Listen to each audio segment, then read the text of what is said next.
Hi.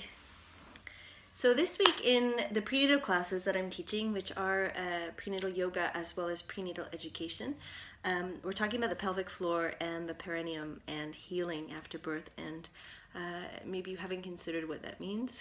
You don't want to know what can happen to the perineum, to the pelvic floor after giving birth.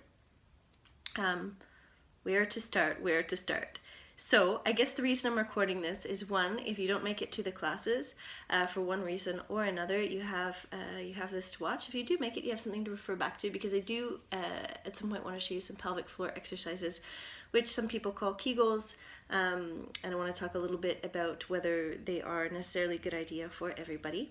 And I also just wanted to quickly mention some of the ways that we can use to heal the perineum if there has been some tearing, and high percentage of people will end up with a little bit, at least, of tearing of the perineum in childbirth. Could be 1 or 2 degrees most of the time, sometimes, and we're talking about how far and how deep that tear ends up. Could be a little bit further back. Usually stitches are required, sometimes they're not. My second birth, I tore so minimally that the midwife was like, do you want a stitch, or do you want to just sit with your legs crossed like a princess for the next while? And I chose the second option. The first time I did have stitches. You don't feel them at that point most of the time. I did as well have an epidural the first time that I gave birth, so another reason why I didn't feel much of what was going on. But in that moment after giving birth, it's often sort of the last thing on your mind anyway. You have your baby with you, you're happy. Not to minimize the stitching in any way, just to say that it does often happen, and it's quite normal, and it's quite easily to heal, especially if you give it a little bit of help. So some of the ways that I like to help people with the healing of the perineum, some of the different things we can use. Witch hazel, which is really easy to find at the drugstore. This particular one that I found at the drugstore, and I suppose you could find it. There's alcohol in it, which is a little bit irritating, which is one reason I don't love a product called Tux Pads.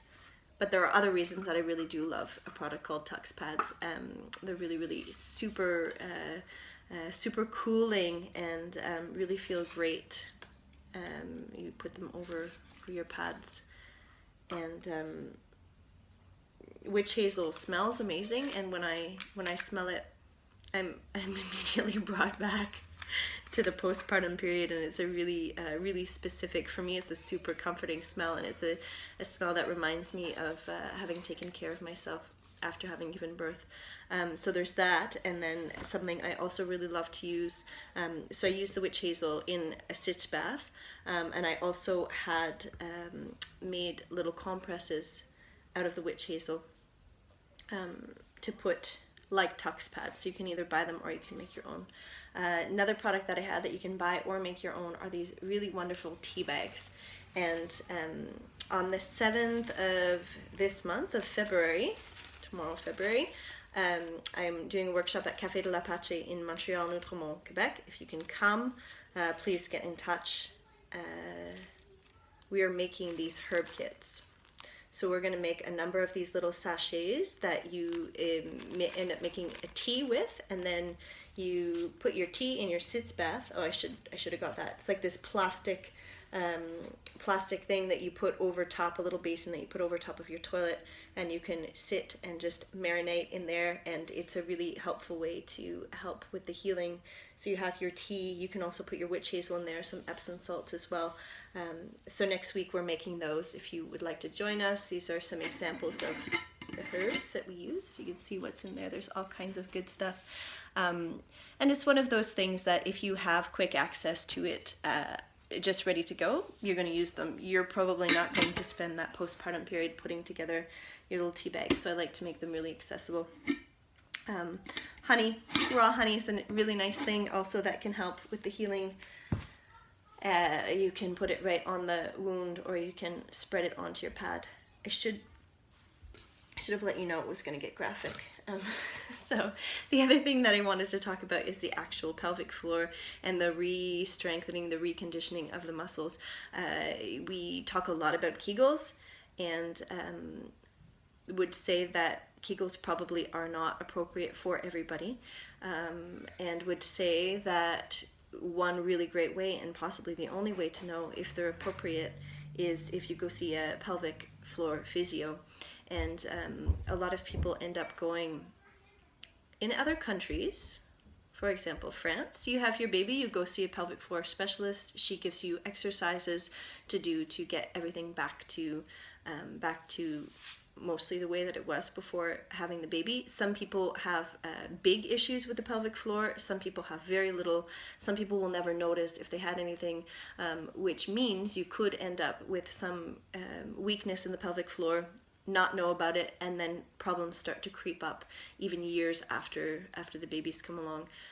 When I had my kids, even just 7 and 5 years ago, it wasn't a thing that people were necessarily doing the way they are now. Now, myself and the doulas that I work with, we're sort of systematically referring people to at least just go get checked out, to make sure that you have some exercise and just to see what's going on.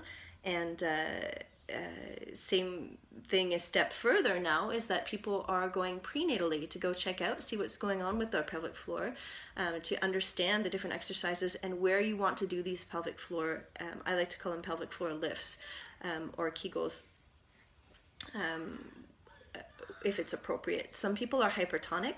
Many people are going to want to use the exercises not to tighten, but to learn how to relax the whole area of the pelvic floor, because a lot of us are walking around already kind of clenching in, and same thing with the abs. So the way that I like to teach pelvic floor, I keep wanting to call them kegels, but I think they're actually a little bit different.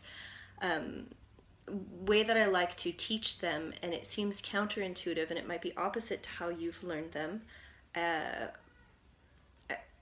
don't want to say it's causing damage if you inhale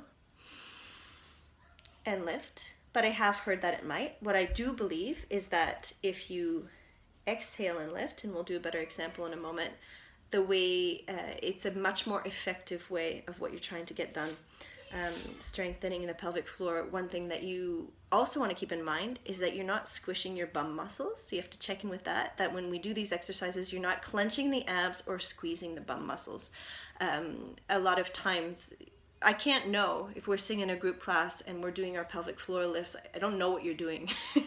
Can guess, I can't tell. And again, it's really the internal exam of a pelvic floor physio that's going to know, aside from you trying now to really tune in and to feel what's happening.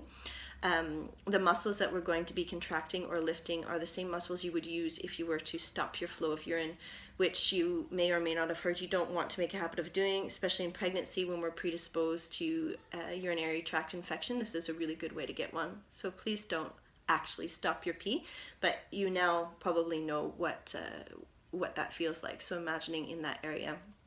So I'll invite you to close your eyes. And the reason I'm not sitting in a particular position. I'm just really kind of hunched over on my couch, and I'm wearing jeans, and I don't have my yoga block. Actually, there's stuff beside me, but I'm using yoga stuff, and just really want to emphasize how these exercises can, like many of the things that I like to teach, be taken out into the regular world. The teacher that I had, Jill, when I was pregnant the first time, she would tell us to do these exercises every time we hit a red light, and we would get in that mode. I never did, but it did become at least a time to wrap my mind around learning them prenatally so that I could then go on, especially to use them in postpartum. So maybe your eyes are still closed. That's great. I opened mine and got lost on another train of thought, which happens. Just to say that you don't need to be in a squat position, and in fact that's not usually the best way to do it anyway. We end up doing that in class just because it's an opportune time, but if you have something under the pelvic floor where you can actually feel where you're trying to access, it's a more useful, helpful way to do this. So you could be sitting on your yoga block, you could be sitting on your foot. Actually, I'll adjust and sit on my feet. And again, for the 5th time, if your eyes aren't closed, I'll invite you to close your eyes, and we'll just take a couple of regular breaths. Normal breaths.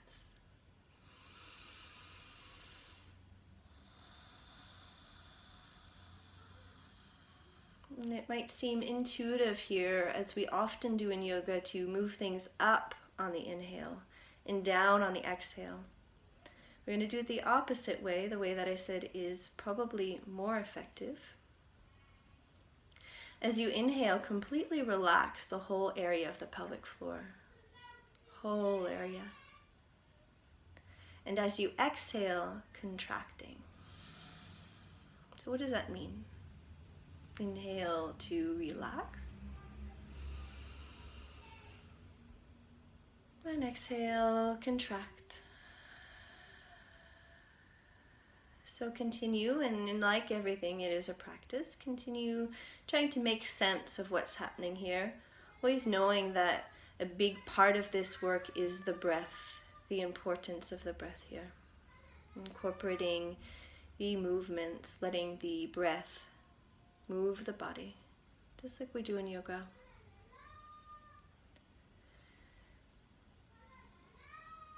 Maybe you can hear my son singing in the background, and again, it's just part of bringing the awareness back to the breath here as you practice. Some people like to add imagery, and you often hear of an elevator.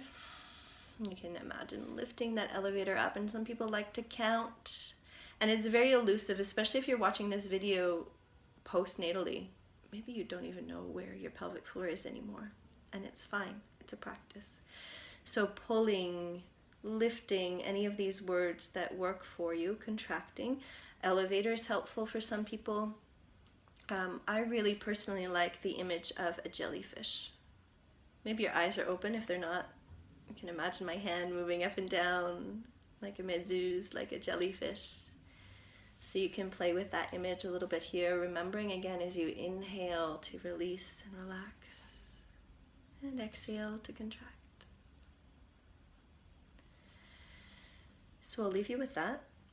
My intention was to keep these videos nice and short, but I also just wanted to give you a heads up about the herbs that you can use. And there are all kinds of information online, different recipes and stuff. But of course, if you're local and you happen to catch this video in the 1 week where it is relevant to the workshop on the 7th of February at Café de l'Apache at nighttime, I'm hoping to have a really nice group of doulas and pregnant women and anybody else interested in that particular subject coming together once again to make these really nice herb kits. Please be in touch if you have questions about that or anything that I've spoken about. You can get in touch, Jenny at jennybyoga.com, and you can check out my website, jennybyoga.com. And this day and age, we're all pretty easy to find online, so I'm sure you can track me down. Thank you very, very much if you've made it this far in the 13-minute long video, and I hope to see you in person. Namaste.